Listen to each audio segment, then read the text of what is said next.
Hey guys, welcome back to jobs universe. അപ്പം ഒരു long break കഴിഞ്ഞിട്ട് ഇന്നാണ് ഞാൻ വീഡിയോ ആയിട്ട് വരുന്നത്. എനിക്കത് കുറേ പേരൊക്കെ മറന്നു പോയിട്ടുണ്ടാവും. ആ ഇടയ്ക്കൊക്കെ എന്നെ ഫോളോ ചെയ്തവരൊക്കെ ഇതേത് യൂട്യൂബ് ചാനൽ ഓർക്കുന്നുണ്ടെങ്കിൽ നമ്മൾ വീഡിയോ ഒക്കെ ചെയ്തുകൊണ്ടിരുന്നത് യൂട്യൂബ് ചാനൽ തന്നെയാണ്. അപ്പോൾ കുറച്ച് നാളായിട്ടൊരു ബ്രേക്കിലായിരുന്നു ഞാൻ. അപ്പോൾ ബ്രേക്ക് വന്ന സമയത്ത് കുറേ പേര് എന്നോട് ചോദിച്ചിട്ടുണ്ടായിരുന്നു, എൻ്റെ വീഡിയോസ് ഒന്നും കാണുന്നില്ലല്ലോ. ഇൻസ്റ്റ ത്രൂ മെസ്സേജ് അയച്ചവരും നേരിട്ട് അന്വേഷിച്ചവരും ഒക്കെ ഉണ്ടായിരുന്നു. അപ്പം എല്ലാവരോടും ഒരുപാട് നന്ദി. നിങ്ങൾ കുറച്ച് പേരെങ്കിലും എന്നെക്കുറിച്ച് ഓർക്കുന്നുണ്ടെന്ന് അറിഞ്ഞതിൽ ഭയങ്കര സന്തോഷം. അപ്പോൾ എന്തായിരുന്നു ഇത്ര ലീവ് എടുക്കാനുള്ള റീസൺ എന്ന് ചോദിച്ചു കഴിഞ്ഞാൽ, എന്നെ ഇൻസ്റ്റയിൽ ഫോളോ ചെയ്യുന്നവർ മേ ബി അറിഞ്ഞിട്ടുണ്ടാവും. ബിക്കോസ് ഒരു ചെറിയ ആൾ കൂടി വരാൻ പോവാണ്. അതിൻ്റെ ഒരു റെസ്റ്റിംഗ് പീരീഡ് ആയിരുന്നു എന്ന് തന്നെ പറയാം ഇത്രയും നാൾ ബ്രേക്ക് വന്നത്. ഞാൻ ഈ വീഡിയോ എടുക്കാൻ എന്നെ സ്ക്രീനിലൂടെ കണ്ടുകൊണ്ടിരിക്കുമ്പം എനിക്കൊന്ന് ചേഞ്ചാണ് ഞാൻ ആലോചിക്കുന്നത്. കാരണം ഭയങ്കര ഒരു വ്യത്യാസം എൻ്റെ ഫേസിൽ എനിക്ക് ഫീൽ ചെയ്യുന്നുണ്ട്. വ്യത്യാസം ഉണ്ടാവുമല്ലോ, കാരണം നമ്മളൊരു അമ്മയാവാൻ പോവാണ്. അപ്പോൾ ബോഡി മൊത്തത്തിൽ ചേഞ്ച് ആയിട്ടുണ്ട്, ഫേസിൽ ഒരുപാട് മാറ്റങ്ങൾ വന്നിട്ടുണ്ട്, കുറേ ചേഞ്ചസ് വന്നിട്ടുണ്ട്. അപ്പം എൻ്റെ ഒരു പ്രഗ്നൻസി റിവീൽ ചെയ്യുന്നൊരു വീഡിയോ എടുക്കണമെന്നോ അല്ലെങ്കിൽ എൻ്റെ ഇത്രയും നാളത്തെ ഒരു ജേണിയിൽ അതൊക്കെ ഒരു ക്ലിപ്പായിട്ട് സൂക്ഷിച്ച് വെക്കണമെന്നോ ഉള്ള ഒരു മൈൻഡും അല്ലായിരുന്നു എനിക്ക്. പക്ഷെ നമ്മളിങ്ങനെ ആദ്യം ചിന്തിക്കുന്ന സമയത്ത് ആദ്യമേ അല്ലെങ്കിൽ ഓരോരുത്തരിങ്ങനെ പ്രഗ്നൻ്റ് ആവുന്ന വീഡിയോസൊക്കെ ഇടുമ്പോഴും മൈൻഡിലുണ്ടായിരുന്നു, ഓക്കെ എൻ്റെതൊക്കെ വരുമ്പോഴത്തേക്ക് കുറച്ച് ഇങ്ങനെ ചെയ്യണം അങ്ങനെ ചെയ്യണമെന്നൊക്കെ. പക്ഷേ യഥാർത്ഥത്തിൽ ഇതൊക്കെ നേരിട്ട് വന്നപ്പോൾ ഇതൊന്നും ചെയ്യാൻ പറ്റുന്നൊരു സിറ്റുവേഷനിലോ ആ ഒരു മൂഡിലോ ആയിരുന്നില്ല ഞാൻ കേട്ടിട്ടുണ്ട് ഈ പ്രഗ്നൻസി ജേണി എന്ന് പറഞ്ഞു കഴിഞ്ഞാൽ ഒരു റോളർ കോസ്റ്റർ പോലെയാണ് ഫീലിങ്സ് ഒക്കെ എന്ന്. അതിപ്പോൾ ഞാനിങ്ങനെ ഫീൽ ചെയ്തുകൊണ്ടിരിക്കുന്ന സമയമാണ്. അപ്പം എൻ്റെ പ്രഗ്നൻസി ഞാൻ അറിഞ്ഞതിൻ്റെ കാര്യം പറയാം ഇപ്പം തന്നെ കേട്ടോ. അതായത് ഞാൻ ഓഫീസിൽ പോയിക്കൊണ്ടിരുന്ന സമയം എല്ലാവരും പറയുന്നുണ്ട്, പല സിംറ്റംസിൻ്റെ കാര്യങ്ങൾ പറയുന്നുണ്ട്. ചിലർക്ക് ഛർദിലായിരിക്കും എന്നൊക്കെ പറയുന്നുണ്ട്. എനിക്ക് ലൂസ് മോഷൻ ഛർദിലും വന്ന സമയത്ത് എനിക്ക് ഇറഗുലർ പീരീഡ്സ് ആണ് പൊതുവേ. അപ്പം ഞാനങ്ങനെ ഇതിങ്ങനെ ആയിരിക്കാം എന്നൊന്നും ഞാൻ പ്രെഡിക്റ്റ് ചെയ്യുന്നുണ്ടായിരുന്നില്ല. അങ്ങനെ എനിക്ക് ഈ ഒരു സംഭവം 2 ദിവസം അടുപ്പിച്ച് വന്ന സമയത്ത് എൻ്റെ മമ്മിയാണ് പറഞ്ഞു, നീ ഒന്ന് ചെക്ക് ചെയ്ത് നോക്ക് എന്ന് പറഞ്ഞത്. അപ്പോഴും എനിക്ക് വലിയ ഇതൊന്നും ഇല്ല, എന്തായാലും ഇതാവത്തില്ല ഇതായിരിക്കില്ല എന്നൊക്കെ വിചാരിച്ചാണ് ഞാൻ പോയി ടെസ്റ്റ് ചെയ്തത് മീൻസ് നമ്മൾ പ്രഗ്നൻസി കിറ്റ് വെച്ചാൽ ടെസ്റ്റ് ചെയ്ത് കഴിഞ്ഞപ്പോൾ പോസിറ്റീവാണ്. എൻ്റെ പൊന്നെ, എനിക്ക് എങ്ങനെ അത് പറയണമെന്ന് അറിയത്തില്ല. എല്ലാവർക്കും കാക്ക വന്നിട്ടുണ്ട്. സ്ഥിരം എൻ്റെ ലോങ് വീഡിയോസിൽ ഞാൻ പറയുന്ന അതേ ഡയലോഗ്, കാക്ക ഇവിടെ ഉണ്ട്, സൗണ്ട് കേൾക്കുന്നുണ്ടാവും. ഓക്കെ, അപ്പോൾ പറഞ്ഞു വന്നത് എന്താണെന്ന് വെച്ച് കഴിഞ്ഞാൽ, ഞാൻ എല്ലാവരെയും പോലെ ഭയങ്കര ഷോക്കായിരുന്നു. എനിക്കങ്ങോട്ട് അക്സെപ്റ്റ് ചെയ്യാൻ പറ്റുന്നുണ്ടായിരുന്നില്ല. ഞാനത് അറിഞ്ഞു കഴിഞ്ഞിട്ട് പിറ്റേ ദിവസം ഞങ്ങൾ ഹോസ്പിറ്റലിൽ പോയി ബ്ലഡ് ടെസ്റ്റൊക്കെ ചെയ്തു. അപ്പം പോസിറ്റീവാണെന്ന് അറിഞ്ഞു. അത് കഴിഞ്ഞിട്ട് ഞാൻ ഓഫീസിൽ പോകാമെന്ന് തീരുമാനിച്ച് ഓഫീസിൽ പോയിക്കൊണ്ടിരുന്ന സമയത്ത് എനിക്ക് നല്ല സിവിയറായിട്ടുള്ള തലകറക്കമായിരുന്നു. തലകറക്കം എന്നൊക്കെ പറഞ്ഞു കഴിഞ്ഞാൽ നമ്മൾ വണ്ടർലയിൽ ചില റൈഡിലൊക്കെ പോയിട്ട് ഇറങ്ങി നിൽക്കുമ്പോൾ ഒരു ചുറ്റലും ഫീൽ ചെയ്യുന്ന പോലെ എനിക്ക് തല ഇറങ്ങുന്നുണ്ടായിരുന്നു. അപ്പോൾ ഞാൻ ഡോക്ടറിനെ കണ്ടപ്പോൾ ഡോക്ടർ പറഞ്ഞു, ബസ്സിലും ട്രാവൽ ചെയ്യണ്ട, ഡ്രൈവ് ചെയ്യാനും നിൽക്കണ്ട, ഇപ്പം വീണ് കഴിഞ്ഞാൽ ശരിയാവത്തില്ല, അതുകൊണ്ട് റെസ്റ്റ് പറഞ്ഞിരുന്നു എൻ്റെ അടുത്ത്. സോ ആദ്യത്തെ കുറച്ച് ഫസ്റ്റ് ട്രൈമസ്റ്റർ എന്ന് പറഞ്ഞു കഴിഞ്ഞാൽ എല്ലാവർക്കും മോർണിംഗ് സിക്നസ് ഒക്കെയാണ് പറയുന്നതെങ്കിൽ എനിക്ക് ഈവനിങ് ആയിരുന്നു അത്. ഈവനിങ് ഛർദിൽ ഒരു വൈകുന്നേരം 5 മണി കഴിഞ്ഞ് കഴിഞ്ഞാൽ ഞാൻ ഛർദ്ദിക്കാൻ തുടങ്ങും. ഒരു 2-3 ഛർദിൽ കഴിയാണ്ട് നിൽക്കൂലായിരുന്നു. ഒരു 3 മാസം അടുപ്പിച്ചത് തന്നെയായിരുന്നു. പിന്നെ അയ്യോ ഇത്രയും ഉറക്കമുണ്ടോ എനിക്കറിയത്തില്ല. നമ്മൾ ഏത് സമയം ഇങ്ങനെ തൂങ്ങിയിരിക്കും, ഒന്നും ചെയ്യാനൊരു മൂഡുണ്ടായിരുന്നില്ല. രാവിലെ എഴുന്നേക്കാൻ തോന്നത്തേ ഇല്ല. അതിപ്പോൾ ഏത് പ്രഗ്നൻ്റ് ആയിട്ടുള്ള ആരോട് ചോദിച്ചാലും അവർ തന്നെ ആയിരിക്കും പറയുന്നത്, രാവിലെ നമുക്ക് എഴുന്നേക്കാൻ തോന്നിയിട്ടില്ല, പിന്നെ ഒന്നും ചെയ്യാൻ തോന്നത്തില്ല.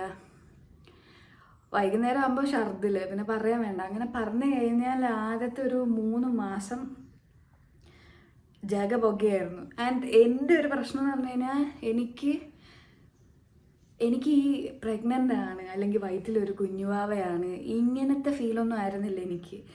ആദ്യത്തെ ടൈം എന്ന് പറഞ്ഞാൽ എനിക്കെന്തോ മാരകമായ അസുഖം വന്നു. എനിക്കെന്തോ അസുഖമാണ്, ഞാൻ ഭയങ്കര ടയേർഡാണ്, ബോഡി വീക്കാണ്, ഞാൻ പഴയ പോലല്ല, അങ്ങനെയൊക്കെ മൈൻഡ് ഓൾസോ എന്തോ കയ്യിൽ നിന്ന് പോയ പോലെയായിരുന്നു. ആൻഡ് എപ്പോഴാണ് ഞാൻ ഓക്കെ ആയതെന്ന് വെച്ച് കഴിഞ്ഞാൽ, അവിടെ ഫസ്റ്റ് സ്കാനിന് ചെന്ന സമയത്ത് നമ്മുടെ ബേബിയുടെ ഹാർട്ട് ബീറ്റ് കേൾപ്പിക്കും. അത് എല്ലാവരും ഓൾമോസ്റ്റ് എല്ലാ വീഡിയോ ചെയ്യുന്നവരും ഇൻഫ്ലുവൻസേഴ്സും ഒക്കെ പറഞ്ഞു കേട്ടിട്ടുണ്ട്. ആ ടൈമിലാണ് അവർക്ക് ഇത് എക്സാക്ട്ലി എനിക്കും അങ്ങനെ തന്നെയായിരുന്നു കേട്ടോ. കാരണം അതിന് മുന്നേ വരെ എനിക്ക് അങ്ങനത്തെ, അതായത് പ്രഗ്നൻ്റ് ആണ് എന്നൊക്കെ ഉള്ളൊരു ഫീലിലുപരി എനിക്കെന്തോ വയ്യാഴിക പോലെയായിരുന്നു. ഈ ഒരു സംഭവം, ഈ ഹാർട്ട് ബീറ്റ് കേട്ട സമയത്ത് എൻ്റെ മോനെ, അപ്പോഴാണ് നമുക്ക് എന്തോ പോലെ തോന്നും. ഞാൻ സ്കാൻ കഴിഞ്ഞ് തിരിച്ചു വന്നിട്ട് കരയുകയാണ് ചെയ്തത്. അപ്പോഴാണ് എനിക്കൊരു, എൻ്റെ ഉള്ളിലൊരു ജീവനുണ്ട്, ഒരു മനുഷ്യനുണ്ട് എന്നൊക്കെ ഉള്ളൊരു സംഭവം വന്നത്. അത് കഴിഞ്ഞ് പയ്യെ ഇപ്പം തന്നെ എനിക്ക് ഒരുപാട് സംസാരിക്കുമ്പോൾ ശ്വാസം മുട്ടും കേട്ടോ. കാരണം നമുക്കിങ്ങനെ ബ്രീത്ത് ഹെവി ആയിട്ട് ചെയ്യാൻ പറ്റൂല. അങ്ങനെ കുറേ ചേഞ്ചസ് വരും. നിങ്ങൾ ആരെങ്കിലും പ്രഗ്നൻ്റ് ആവാനായിട്ട് നോക്കുന്നുണ്ട്, അല്ലെങ്കിൽ ഇനി പ്രഗ്നൻ്റ് ആവാൻ ഇരിക്കുന്നവരാണെങ്കിൽ ഇതൊക്കെ ഉപകാരപ്പെടും. അതായത് നമുക്ക് കുറച്ച് സൈസുള്ള, എൻ്റെ അത്രയൊക്കെ സൈസുള്ള ആളും കൂടിയാണെങ്കിൽ പറയേ വേണ്ട, നമുക്ക് ഒരുപാട് സംസാരിക്കുമ്പോൾ ബ്രീത്തിന് പ്രശ്നം, അതേപോലെ ശ്വാസം മുട്ടുന്ന പോലെ ഫീൽ ചെയ്യും. പിന്നെ സ്റ്റെപ്പൊക്കെ കയറുമ്പോഴൊക്കെ ഉണ്ടാവും. ഇപ്പം ഞാൻ സെക്കൻഡ് ട്രൈമസ്റ്ററിലാണോ ഉള്ളത്. പിന്നെ നമുക്ക് സെക്കൻഡ് ട്രൈമസ്റ്ററൊക്കെ ആകുമ്പോഴത്തേക്കും എനിക്ക് വയറൊക്കെ വെച്ചപ്പോഴത്തേക്കും ഓൾറെഡി കാണുന്നവർക്കും അറിയാം പ്രഗ്നൻ്റ് ആണെന്നുള്ള കാര്യം. പിന്നെ നമ്മൾ അതിലോട്ടങ്ങായി, ഓക്കെ പ്രഗ്നൻ്റ് ആണ്, ഫുഡ് കഴിക്കണം. ആദ്യത്തെ 3 മാസം ഫുഡ് കഴിപ്പൊന്നും അങ്ങനെ കാര്യമായിട്ട് നടക്കത്തില്ല. ഈ പറയുന്ന പോലെ പോഷകാഹാരങ്ങൾ കഴിക്കണം എന്നൊക്കെ പറഞ്ഞു കഴിഞ്ഞാൽ ഒന്നും നടക്കാൻ പോകില്ല. എന്നെ സംബന്ധിച്ച് എനിക്ക് ഒന്നും നടന്നിട്ടില്ല. നോർമലി എല്ലാവരും കഴിക്കുന്ന തന്നെയൊക്കെയാണ് ഞാനും കഴിച്ചുകൊണ്ടിരുന്നത്. 3 മാസം ഫുഡ് കഴിപ്പൊക്കെ കണക്കായിരുന്നു. ഛർദിലും കാര്യങ്ങളൊക്കെ വരുന്നതുകൊണ്ട് നമുക്കൊന്നും അങ്ങനെ കഴിക്കാൻ തോന്നത്തില്ല. ഞാനാണെങ്കിൽ എനിക്ക് ചോറിനോട് വലിയ താല്പര്യമുള്ള ആളേ ആയിരുന്നില്ല കേട്ടോ. ഞാൻ പറ്റുന്ന സമയമൊക്കെ ചോറ് സ്കിപ്പ് ചെയ്യും. പിന്നെ മുട്ട, കുക്കുംബർ ഇതൊക്കെ വെച്ച് അഡ്ജസ്റ്റ് ചെയ്യുമായിരുന്നു. അൺഫോർച്ചുനേറ്റ്ലി ഞാൻ പ്രഗ്നൻ്റ് ആയി കഴിഞ്ഞിട്ട് എനിക്ക് മുട്ട കഴിക്കാനേ പറ്റുന്നുണ്ടായില്ല. ലൈക്ക് നമ്മൾ പുഴുങ്ങിയ മുട്ടയൊക്കെ കഴിക്കുമായിരുന്നല്ലോ, ഇത് വന്ന സമയത്ത് എനിക്ക് പറ്റത്തേ ഇല്ല. സ്മെല്ല് എനിക്ക് പറ്റത്തില്ല. എനിക്ക് പിന്നെ കുറച്ച് സ്മെല്ലുകളൊന്നും പറ്റുന്നുണ്ടായിരുന്നില്ല. ഇതൊക്കെ ഞാനിപ്പോൾ ഇവിടെ നിന്ന് പറയുമ്പോഴത്തേക്കും ബാക്കിയുള്ളവരിപ്പം ഡെലിവറി കഴിഞ്ഞവർ ചിന്തിക്കുന്നുണ്ടാവും ഇതൊക്കെ എല്ലാവർക്കും വരുന്ന കാര്യമല്ലേന്ന്. പക്ഷെ എന്നെ സംബന്ധിച്ച് എനിക്കിത് പുതിയതാണ്. അപ്പം എല്ലാവരും പറയുന്ന പോലെ തന്നെ എനിക്ക് ഇഷ്ടമുണ്ടായിരുന്ന പല സാധനങ്ങളും എനിക്കിപ്പോൾ ഇഷ്ടമല്ല. ചോറ് കഴിക്കാൻ എനിക്ക് ഇഷ്ടമില്ലാതിരുന്ന ഞാൻ രാത്രി 12 മണി 1 മണി ആ സമയത്തൊക്കെ വിശന്നിട്ട് ചോറ് കഴിപ്പ് ഇപ്പം സെക്കൻഡ് ട്രൈമസ്റ്ററിൽ സ്റ്റാർട്ട് ചെയ്തിട്ടുണ്ട്. ഈ പറഞ്ഞ പോലെ രണ്ടാമത്തെ ട്രൈമസ്റ്റർ, സെക്കൻഡ് ട്രൈമസ്റ്ററായി പൊക്കോണ്ടിരിക്കുന്ന സമയത്ത് വിശപ്പെന്ന് പറഞ്ഞാൽ കഴിച്ചുകൊണ്ടിരിക്കുന്നതൊക്കെ തീക്കകത്തോട്ടിടുന്ന പോലെ എനിക്ക് തോന്നുന്നത്. കഴിക്കുന്നു, കത്തി പോണ പോലെ. അടുത്ത പ്രാവശ്യം പിന്നെ അത് തന്നെ, വിശപ്പ് തന്നെ വിശപ്പ്. ഇത് തന്നെയാണ് നടക്കുന്നത്. അപ്പം എല്ലാവരും പറയും ഈ പ്രഗ്നൻസി ടൈമിൽ പാലും മുട്ടയൊക്കെ കഴിക്കണമെന്ന്. ഈ വക സാധനങ്ങൾ എൻ്റെ അടുത്തൂടെ പോകുന്നില്ല. ബാക്കിയുള്ള സാധനങ്ങളൊക്കെ ഞാൻ കഴിക്കാറുണ്ട്. പിന്നെ എനിക്ക് ഞാൻ പ്രഗ്നൻസി റിവീൽ ചെയ്ത സമയത്ത് എന്നോട് ആൾക്കാർ ചോദിച്ച കാര്യം, എനിക്ക് മെസ്സേജിലൊക്കെ വന്ന കാര്യം എന്ന് പറഞ്ഞു കഴിഞ്ഞാൽ ക്രേവിങ്സ് എന്തായിരുന്നു ഫസ്റ്റ് ക്രേവിങ്സ് എന്ന്. എനിക്ക് വന്ന ഫസ്റ്റ് ക്രേവിങ്സ് എന്ന് പറഞ്ഞു കഴിഞ്ഞാൽ നമ്മുടെ ലൗലൂലിക്കല്ലേ, ലൂബിക്ക, ചുമന്ന നെല്ലിക്ക, ഇവിടെയൊക്കെ പലയിടത്തും പലതായിരിക്കും പറയുന്നത്. എനിക്ക് അത് കഴിക്കാനായിരുന്നു ആഗ്രഹം. അയ്യോ, എനിക്ക് ആ ടൈമിലൊന്നും പക്ഷേ കിട്ടത്തുമില്ല. അതിൻ്റെ സീസൺ അല്ലാത്തതുകൊണ്ട് എവിടെയും കിട്ടാത്തതുകൊണ്ട്. പക്ഷേ എനിക്കത് തന്നെ കഴിക്കണം. എങ്ങനെയൊക്കെയോ എൻ്റെ ഹസ്ബൻഡിൻ്റെ ഫ്രണ്ട്സൊക്കെ എനിക്ക് സെറ്റ് ചെയ്ത് തന്നു. പറക്കി ഇത് തന്നെ തിന്നുകൊണ്ടിരുന്നത് കുറേ നാളത്തേക്ക്. അത് കഴിഞ്ഞിട്ട് പിന്നെ പഴങ്കഞ്ഞി, പൊതിച്ചോറ് ഇതൊക്കെയായിരുന്നു എനിക്ക് ഇഷ്ടമുള്ളത് കഴിക്കാൻ. ഇപ്പം അങ്ങനെ പ്രത്യേകിച്ചൊരു ഇഷ്ടമെന്നൊന്നുമില്ല, എന്ത് കിട്ടിയാലും കഴിക്കും എന്നുള്ളൊരു ഒരു സ്റ്റേജിലാണ്. അങ്ങനെ ആദ്യം എനിക്ക് പക്ഷേ ഫുഡ് കഴിക്കാൻ താല്പര്യമില്ലായിരുന്നു. ഫുഡെന്ന് ഓർക്കുമ്പോൾ തന്നെ നിറഞ്ഞൊരു ഫീലായിരുന്നു. പക്ഷെ ഇപ്പം ഇടയ്ക്കിടയ്ക്ക് ഫുഡ് കഴിക്കണം, നല്ല വിശപ്പുമാണ്. ഇതൊക്കെയാണ് ഇത്രയും നാൾ സംഭവിച്ച കാര്യങ്ങൾ കേട്ടോ. പിന്നെ എനിക്ക് സംഭവിച്ച വേറെ കാര്യം എന്ന് പറഞ്ഞാൽ എനിക്ക് ബാക്ക് പെയിൻ നമുക്ക് എല്ലാവർക്കും ഉണ്ടാവുമായിരിക്കും. മീൻസ് പ്രഗ്നൻസി ടൈമിൽ ഉണ്ടാവുന്നതാണ്. എനിക്ക് സെക്കൻഡ് ട്രൈമസ്റ്റർ സ്റ്റാർട്ട് ചെയ്തപ്പോൾ തൊട്ട് ബാക്ക് പെയിനാണ്, നല്ല ബാക്ക് പെയിൻ ഉണ്ട്. പിന്നെ ഇതിനെല്ലാം ഉപരി ഞാൻ പ്രഗ്നൻ്റ് ആയി കഴിഞ്ഞപ്പോൾ വന്ന വലിയൊരു ചേഞ്ച് എന്ന് പറഞ്ഞു കഴിഞ്ഞാൽ ഞാൻ ഒരു ഇൻവേർട്ടറായി ഗായ്സ്. അതായത് ഞാൻ ഇങ്ങനെ സംസാരിച്ചുകൊണ്ടിരുന്ന ഞാൻ മാക്സിമം ആരെങ്കിലുമൊക്കെ കിട്ടിക്കഴിഞ്ഞാൽ ഇങ്ങനെ സംസാരിച്ചുകൊണ്ടേയിരിക്കുന്ന ഞാൻ എൻ്റെ റൂം ബെഡ് ഇതിലോട്ട് ചുരുങ്ങിപ്പോയി. മീൻസ് ബാക്ക് ഓഫ് ചെയ്തു. എനിക്കിപ്പോൾ വീട്ടിലിരിക്കാൻ അല്ലെങ്കിൽ എൻ്റെ ബെഡിൽ കിടന്ന് ഉറങ്ങാനാണ് എനിക്ക് ഏറ്റവും ഇഷ്ടം.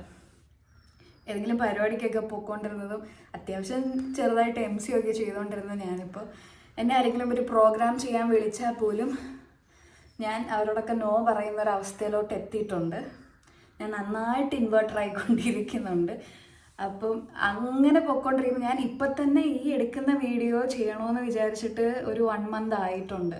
അതായത് 3rd monthൽ NT സ്കാൻ കഴിഞ്ഞപ്പോൾ തൊട്ട് നമ്മൾ 3rd month കഴിയുമ്പോഴാണ് റിവീൽ ചെയ്യുന്നത് എല്ലാവരും. അപ്പോൾ ആ ഒരു ടൈം കഴിഞ്ഞപ്പോൾ തൊട്ട് ഞാനിങ്ങനെ മൈൻഡിൽ എനിക്ക് വീഡിയോ എടുക്കണം എന്നുള്ളൊരു ചിന്തയുണ്ട്. അതിങ്ങനെ നീണ്ട് 3rd month 4th month 5th month തീരാൻ പോണു. ഈ ഒരു സമയം വരെ എത്തി. കാരണം ഒന്നാമത് എനിക്ക് അതിനോടുള്ളൊരു മൂഡ് ഇങ്ങനെ വരുന്നേ ഉണ്ടായിരുന്നില്ല. പിന്നെ ഉറക്കം, ക്ഷീണം ഇതൊക്കെ തന്നെയായിരുന്നു. മാക്സിമം ഞാൻ സോഷ്യൽ മീഡിയ നിന്നൊക്കെ മാറി നിൽക്കുമായിരുന്നു. അപ്പോൾ ഇനി പയ്യെ വീഡിയോ ഒക്കെ ഇടണം, അല്ലെന്നുണ്ടെങ്കിൽ എൻ്റെ കൊച്ചിനെ ഞാൻ ഇൻവേർട്ടറാക്കി എടുക്കും ഒന്നും ചെയ്യാണ്ട്. അപ്പോൾ വീഡിയോസൊക്കെ ചെയ്യണമെന്ന് എനിക്ക് വീണ്ടും ആഗ്രഹം ഉണ്ടാകും. ഞാൻ എന്നെ ഇങ്ങനെ പുഷ് ചെയ്തുകൊണ്ടിരുത്തിയാണ് ഞാൻ ഈ വീഡിയോ ചെയ്യുന്നത്. അപ്പം ചോദിച്ചവർക്കും അന്വേഷിച്ചവർക്കും ഒക്കെ ഒരുപാട് നന്ദി. എല്ലാവരും പ്രാർത്ഥനയിൽ ഓർക്കുക. ആൻഡ് നല്ല ടെൻഷൻ ഉണ്ടോ എന്ന് ചോദിച്ചവരടുത്ത് എനിക്ക് നല്ല ടെൻഷനുണ്ട്. പിന്നെ എനിക്ക് ടെൻഷൻ മാറാൻ ഞാനിങ്ങനെ യൂട്യൂബിൽ സാധാരണ എല്ലാവരും പറയാം നീ യൂട്യൂബിൽ ഡെലിവറി വീഡിയോസ് ഒന്നും കാണരുത്, അപ്പോൾ കുറച്ചും കൂടി ടെൻഷൻ വരുമെന്ന് പറയും. എന്നെ സംബന്ധിച്ച് എനിക്കിതൊക്കെ കാണുമ്പോഴാണ് എൻ്റെ ടെൻഷൻ പോകുന്നത്. ഓക്കെ, ഇങ്ങനെയൊക്കെയാണ് സംഭവം, എന്തെങ്കിലും ഇങ്ങനെയൊക്കെ ആയിരിക്കും വരാൻ പോകുന്നത്. ഇങ്ങനെയാണ് ഞാൻ എൻ്റെ സ്ട്രെസ് റിലീഫിന് വേണ്ടിയിട്ട് ഞാൻ ചെയ്യുന്ന കാര്യങ്ങൾ. അപ്പം ഇത്രയൊക്കെ ഉള്ളൂ ഈ വീഡിയോ. ചെറുതായിട്ട് കാര്യങ്ങൾ നിങ്ങളോടൊന്ന് പറയാമെന്ന് വിചാരിച്ചു.